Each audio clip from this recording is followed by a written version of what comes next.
Kakšno je pa tvoje mnenje glede električnih avtomobilov, ki je zdaj to zelo taka, postaja vedno bolj popularna stvar? Ja. Spet to je moje mnenje, ne kot strokovnjaka, ampak kot civilista, ki razmišlja o tem stvarih. Recimo, ne. En problem vidim v tem, če samo nadomestijo obstoječe avtomobile, pa vse ostalo pustimo isto, smo morda zmanjšali izpuste, pa še to je na meji vprašljivosti, ker je kar nekaj energije potrebno, da proizvedeš avtomobil, električni avtomobil. Ampak nismo pa naredili našega sistema bolj pametnega. Ne. Recimo, če pogledamo avtocesto, kjer sem se tudi jaz pripeljal, ne, iz Štajerske proti Ljubljani, to je reka vozil, ne, v kateri se bolj vozi en po en. Ne. In ta reka se poganja na nafto, ne, in potem se poganja na elektriko. Ok, ne, lahko se na elektriko, in ta elektrika lahko pride iz vetrne in sončne energije in je ok v podnebnem smislu, ampak kaj pa, če bi ti ljudi potovali na en bolj pameten način? Učinkovit način. Učinkovite, ne, in v tem smislu se mi zdi dober ta relativno velikanski nakup novih vlakovnih sistemov na slovenskih železnicah, ne, kjer lahko ljudje zdaj se vsedejo, tako kot v tujini, ne, recimo večkrat sem potoval čez Avstrijo, se vsedeš, odpreš računalnik, delaš svojo službo nemoteno, ne, imaš Wi-Fi, tvoje telo se premika, ampak ti si že na delovnem mestu. Seveda to ustreza samo določenem delu zaposlenih, ne, eni morajo biti za stroje, eni morajo biti dostavljavci na terenu in tako naprej.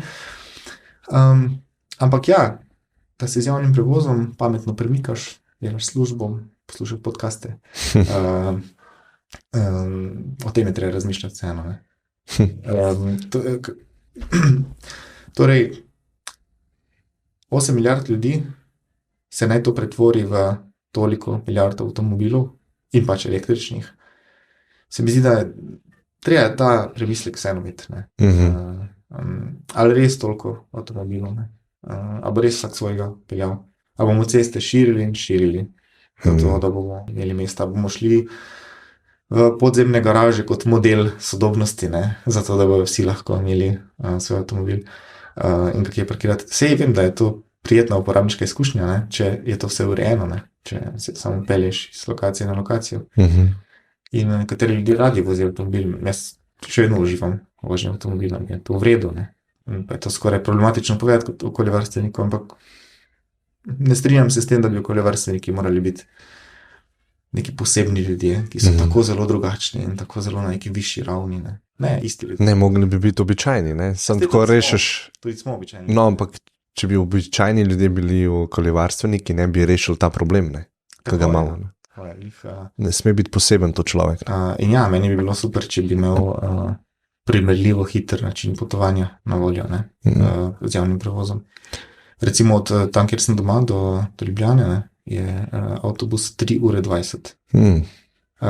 Torej v vsaki vasi se ustavi in je pač to pot, kot da bi šel z avtom do Dunaja. Mogoče še dlje. In pač dokler je to tak, je težko pričakovati ljudi. Ne moreš tudi s prstom kazati na ljudi, pa reči, ja, vi pa v dizel in tako naprej. Tako da električni avtomobili spet na ravni uporabnika se mi zdijo prijetni, fajn, veselim se, da bom imel svoj električni avtomobil, recimo, ne, ampak na ravni družbe pa se moramo premikati pametneje in moramo vlagati v infrastrukturo in vse te masovne premike, ki se dogajajo na vsakodnevni ravni, spraviti na neko bolj pametno raven, ne, z javnim prevozom, potem pa pač, ne vem, zdaj, občasno rabo, je pa pač smiseln električni avtomobil. Še boljša bi pa bila souporaba, ne, če bi tukaj tudi mislim, da moramo dozoreti kot ljudje, da bi preprosto bila vožnja z avtomobilom na voljo, ne pa toliko moj avtomobil, ne. Zakaj hočem zdaj svojega? Zaradi stabilnosti, ne. Karkoli potrebujem, se mojemu otroku kaj zgodi, moram srednjoči v bolnico. Ga imaš pred hišo, se usedeš not. Tako, ne.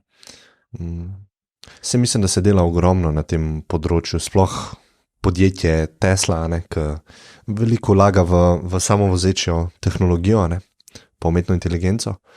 In če si predstavljava, ne, da moj avto sam zna voziti, ne, ga lahko tudi za tisti čas, ki ga jaz ne uporabljam, a ne, in to je 99% časa, ga dam v sistem, kjer on upravlja pač delo, tako kot tvoja sončna elektrarna. Ne? Za druge, ko potrebujejo energijo, da ne gre v nič.